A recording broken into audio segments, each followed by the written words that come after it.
नमस्कार दोस्तों, आपको जैसा कि पता है कि जो नशा है वो हमारे समाज के लिए अभिशाप है, हमारे परिवार के लिए अभिशाप है एवं हमारे जीवन के लिए भी अभिशाप है। और दोस्तों, इस नशे ने बहुत सारे परिवारों को बर्बाद कर दिया है। आज की जो कहानी है ये उसी पर आधारित है। किस तरीके से दो बर्बाद हुए परिवार फिर बहुत दिनों बाद एक दूसरे के साथ होते हैं, एक दूसरे के साथ मिलते हैं, और कैसे नशे ने उन दोनों की ज़िंदगी को बर्बाद कर दिया। दोस्तों आइए ले चलते हैं सीधे आपको कहानी की ओर। दोस्तों, एक लड़का होता है और एक लड़की होती है। दोनों उत्तर प्रदेश के कानपुर शहर के रहने वाले हैं और इन दोनों के बीच में आपसी सहमति से, इनके पारिवारिक सहमति से इन दोनों के बीच में शादी होती है। लड़का बहुत अच्छा कमाता है, लड़के के पास बहुत अधिक, लड़का का जो परिवार था वो अधिक धनाढ्य था, अच्छा स्टेटस था। ऐसा सोच कर के घर वालों ने उस लड़के के साथ शादी कर दी और उस लड़के का नाम था रोहन और उस लड़की का नाम था माया। रोहन और माया दोनों एक दूसरे के शादी के बंधन में बंध जाते हैं। दोस्तों, यूं ही कुछ दिनों तक शादी चलती रहती है, लेकिन थोड़े दिनों बाद उस माया को ये पता चलता है कि जो हमारा पति है ये बहुत अधिक दारू पीता है, ये नशे का आदी है।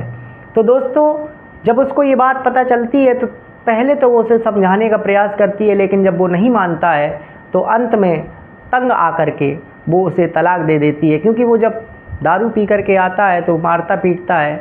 और वो उसकी पत्नी बड़ी अच्छी थी, उसको बड़ी प्रकार से समझाया कि जो है हमारा जीवन अब बदल चुका है, हम लोग शादी कर चुके हैं, अब हम तुम्हें इस तरीके की जो एक्टिविटी है वो शोभा नहीं देती, कृपया करके तुम इस तरीके का आचरण मत करो।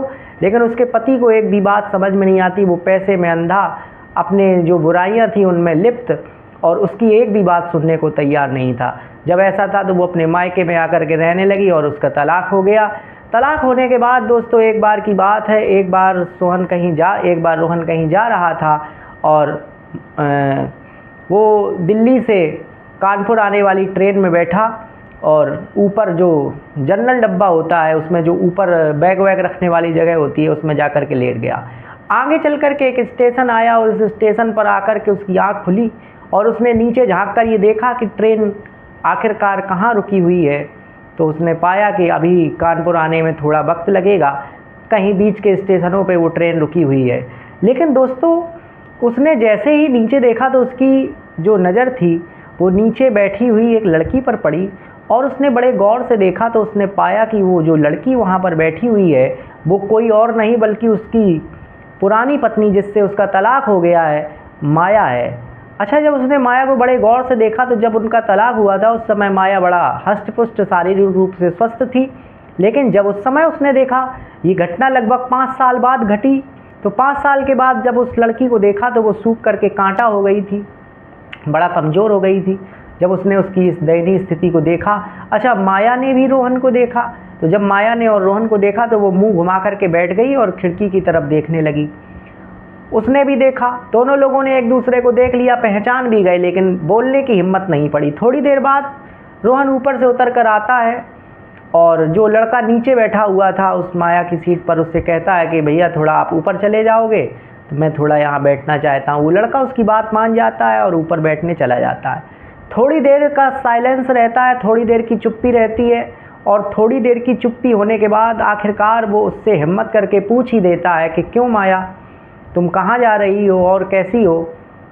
ये घटना 5 साल बाद हुई। अच्छा, शुरू में जब उनका तलाक हुआ था तो उनके बीच थोड़ा जो विवाद था वो ज़्यादा था, लेकिन 5 साल बाद जब वो मिले तो थोड़ा सा हल्का हो गया था। बोल दिया कि भैया कहाँ जा रहे हो और कैसे हाल चाल है। थोड़ी देर बाद माया ने भी हिम्मत करके कहा कि कहीं नहीं, मैं कानपुर जा रही हूँ अपनी माँ को देखने, मेरी माँ इस समय थोड़ा सा बीमार है और मैं उसी को देखने जा रही हूँ। उसने कहा कि तुम कहाँ जा रहे हो। तो उसने कहा मैं भी कानपुर ही जा रहा हूँ, मुझे भी थोड़ा काम है। कि अच्छा। इस तरीके से बातें आगे चलती हैं। पूछती कि अरे तुम्हारा शरीर तो बड़ा कमज़ोर हो गया और क्या कर रही हो, और तुमने शादी वादी की या नहीं की। तो माया कहती है कि नहीं मैंने अभी कोई शादी नहीं की। इसके बाद वो रोहन से पूछती है क्या तुमने कोई शादी की। उसने कहा नहीं, मैंने भी अभी कोई शादी नहीं की। इसके बाद वहाँ पर एक जो सामान बेचने वाले होते हैं, सामान बेचने वाले आते हैं, समोसे बेचने वाले आते हैं। माया से कहता कि आओ समोसे खा लो। माया पहले तो मना करती है, लेकिन जब वो ज़ोर ज़बरदस्ती करता, अरे खा लो, क्या होता है, समोसे खाने में क्या है। तो माया कहती है ठीक है हम समोसे खा लेंगे, लेकिन इस समोसे के पैसे मैं दूंगी। तो कहता है ठीक है पैसे तो भी दे लो, कोई दिक्कत की बात नहीं है। इस प्रकार से समोसे खाते वो लोग और बहुत सारी बातें करते हैं।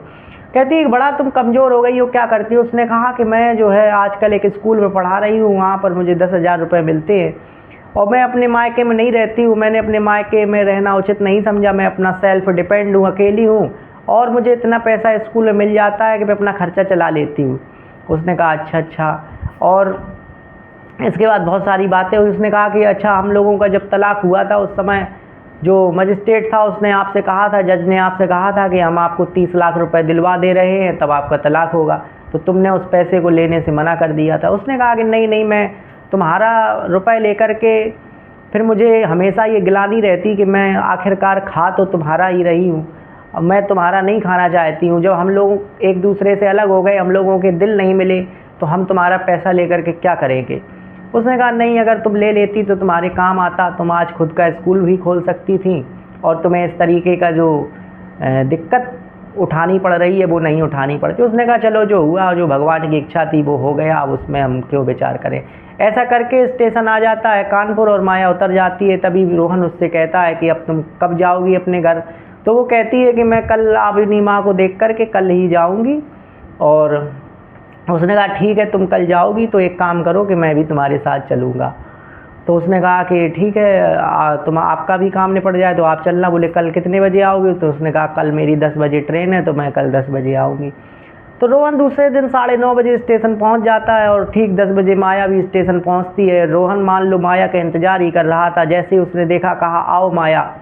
उसने कहा अरे रोहन तुम अभी गए नहीं? बोले नहीं मैं गया नहीं, मैं तुम्हारा ही इंतजार कर रहा था और हम दोनों लोग साथ में ही निकल चलते हैं। और दोस्तों उसने माया से कहा कि माया प्लीज़ तुम मना मत करना, मैं तुम्हें साथ छोड़ दूंगा, तुम्हें किसी प्रकार की कोई दिक्कत नहीं होगी। इसके बाद वो दोनों लोग अपने घर जाने के लिए ट्रेन में सवार हो जाते हैं और रोहन रास्ते में माया से कहता है कि क्यों माया, मैं ही गलत था जो मैं तुम्हारी बात को नहीं माना, आज हम लोग कितनी दूरियां बढ़ गई। उसने पूछा तुम्हारी माँ के क्या हाल चाल है? माया ने पूछा कि तुम्हारी माँ के क्या हाल चाल है? तो उसने कहा कि मेरी माँ तो गुजर गई, अब तो है नहीं इस संसार में। बोले अरे मैं तो जब आई थी तो तुम्हारी माँ तो भली चंगी थी। कि बोले थी लेकिन कुछ समय बाद जब घर में कोई नहीं था तो उसका देहांत हो गया। वो हमेशा कहती थी कि बहू को ले आओ, बहू को ले आओ, लेकिन उसको कौन समझाए कि तलाक के बाद बहू को नहीं लाया जा सकता है। मैंने उसे बहुत समझाने का प्रयास किया लेकिन वो तुम्हारी याद में उसके प्राण चले गए। उसने कहा कि अच्छा तो मैं उस समय तुम्हारी बात मान लेता, यदि मैं शराब पीना बंद कर देता तो आज हमारा परिवार इस तरीके से उजड़ता नहीं।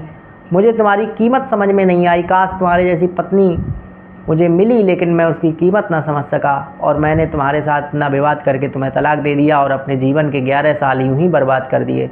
उसकी पत्नी रोने लगी। उसने कहा कि आज यदि हम तुम साथ में होते तो हमारे बच्चे होते, हमारा बच्चा होता, हमारा बच्चा आज 8-10 साल का होता, हम लोग उससे उम्मीद रखते, लेकिन हम दोनों या कहें कि आपकी जो हमने तो आपको बहुत समझाने का प्रयास किया लेकिन आप माने ही नहीं और आपकी उस बुराई ने हमारे पूरे परिवार को चौपट कर दिया, हमारे पूरे परिवार का सत्यानाश और सर्वनाश कर दिया।